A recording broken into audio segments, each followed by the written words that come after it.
You got the degree, the job, the family, and maybe even the house, but you're not quite happy. Something's off. What's wrong? How did we end up like this? Going after what we thought we'd want and still feeling like something is off. My explanation is the accidental meaning hypothesis. And it's a product of my research and writing and conversations with hundreds of people from around the world over the past 5 years. And it's an explanation that might explain why you might have everything you thought you'd want on paper, but still don't quite feel right. Let's dive in. To understand this, we need to go back after World War II in the United States. The United States after World War II had basically carte blanche to write the rules of the global economic system. This was great for people in the US. This led to a period in the 50s and 60s of unprecedented and consistent economic growth.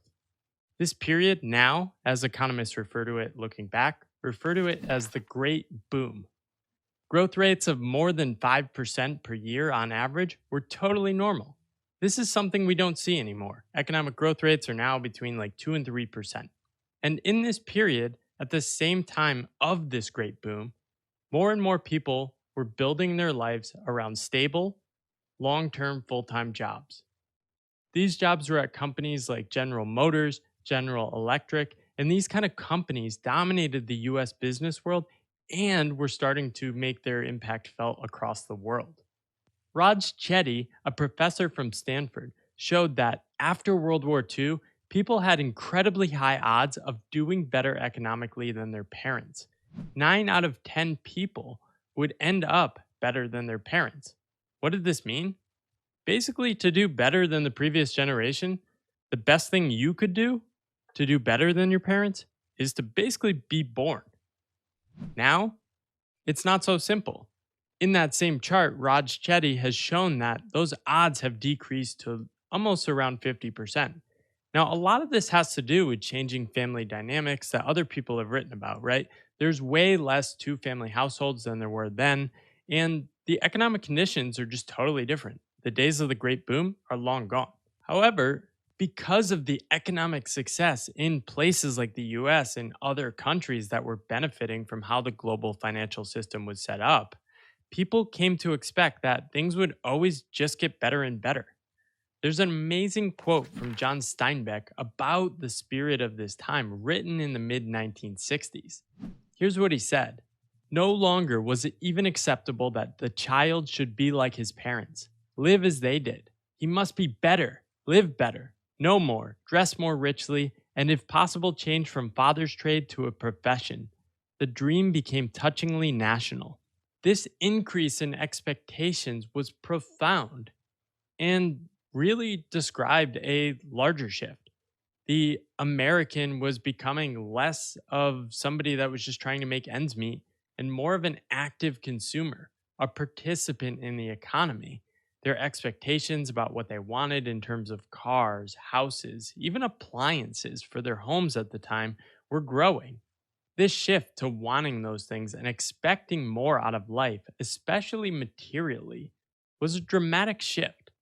Morgan Housel has written eloquently about this shift in American mindset and this consumerist behavior. He shared a very powerful quote about this shift from the Princeton historian Sheldon Garin. Let me read the quote for you. "After 1945, America again diverged from patterns of savings promotion in Europe and East Asia. Politicians, businessmen, and labor leaders all encouraged Americans to spend to foster economic growth." This was huge. Americans were no longer passive in the economy. They were actively in it, spending, and responsible for the overall welfare of the country. This is a big shift. So, what did this really mean? A lot of this ended up in the desire to own a home, and the shift in wanting to own a home grew rapidly. Homeownership rates skyrocketed, going from less than half of Americans owning a home to almost 2/3 of Americans owning a home. This led to skyrocketing debt. As you can see in this chart, in 1945, total US household debt was only 29.4 billion. This more than 10x in the next 20 years to more than $330 billion. Americans were turning debt and payments they would owe in the future into homes. And this solidified it as the thing you were supposed to do in life.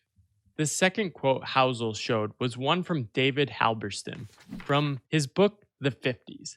Let's read that quote. They were confident in themselves and their futures in a way that those growing up in harder times found striking. They did not fear debt as their parents had. They differed from their parents not just in how much they made and what they owned, but in their belief that the future had already arrived. As the first homeowners in their families, they brought a new excitement and pride with them to the store as they bought furniture and appliances. In other times, young couples might have exhibited such feelings as they bought clothes for their first baby. It was as if the very accomplishment of owning a home reflected such an immense breakthrough that nothing was too good to buy for it. This sort of thing seems silly now, and this kind of excitement for owning things like appliances and generally being part of a home was new, but it was also exciting and it sort of worked. And it worked in the sense that it kind of led to meaningful lives. Why? Mostly because everyone was participating in this. This was a new frontier for people in America, a new goal to aim towards. And it was exciting at the time. However, as this story passed down, the boomers were the children of this shift. And they internalized that this was the point of life, right? The boomers were born from 1946 to 1964. And as they grew into adulthood, they sort of copy paste this same formula for life. Try to own a home and do it through a stable full time job. This formula worked, right? Keep doing it. And more or less, it kind of worked for their generation. The problems really started when it was handed down to people like me, the millennial generation, the Gen X generation, and even Gen Z now. People are aiming at the same goals of the previous generations, but not getting what they think they're going to get when they arrive at that destination. And this is really what I mean about the accidental meaning. What I mean is that meaning was an accidental result, not of owning a home, but of being alive during a time when economic conditions were right. Owning a home was cheaper than it is now, if you look at median prices to income ratios, and household makeups were different, and general participation and excitement and the number of people that were doing better than previous generations was higher. People didn't end up happy because they bought a home. People ended up happy because they were born in the right year. So, this story and this approach to life generally worked for a couple generations. The people after World War II, the baby boomers, and some of the Gen X, and even some of my generation, the millennials. It kind of sort of works. But so much has changed. Economic growth has stagnated. 2 to 3% growth rates for GDP are the norm now. Some industries are wildly successful while some are stagnant. Household makeups are totally different. The percentage of people and the sense of optimism that it's almost guaranteed that you'll do better than your parents, it's just not the same anymore. Buy the home, get the job, and everything will be all right. It doesn't quite work that way anymore. My definition of accidental meaning is as follows. The meaning derived from this default path of doing what everyone else was doing was accidental and an outcome not of working in a certain way, owning a home, and so on. It was the result of strong economic tailwinds, strong community spirit, more two parent households, and unique financial and social circumstances where far more people felt like they were doing better than the previous generations. Today, people aim at these same external markers of success, like a house, family, and a stable full time job, but are not finding their lives meaningful at the same rates that previous generations were. There's a broader economic story here. Over the last couple of generations, the middle class has shrunk. But this is a complicated story. A lot of people tell this about a story of inequality. and they say more people are lower income. That is correct. However, at the same time, there's been an increase in the upper class. As you can see in this chart from Pew Research, in 2016, the amount of people out of the middle class were 48%. But if you look back in 1971, the number of people out of the middle class was only 39%. We've shifted from a broad middle class where everyone was kind of playing the same game to one where there's many different games people are playing. And this is what makes it so hard to plan your life and just kind of copy paste what previous generations did. Things have gotten a lot more complicated. We can look at both ends of this spectrum. At the high end, we have high earners who have unprecedented economic opportunity. If you're educated and have the right skills to take advantage of the tech economy and the knowledge economy broadly, you can make a lot of money. However, this often means dual couple households where both people are working, incredibly busy lives, and with the increased wages, you've seen asset inflation. The houses people in these classes want to buy are way more expensive, daycare's more expensive, and private schools are more expensive. People are doing what previous generations did, but in a much more expensive and busy way.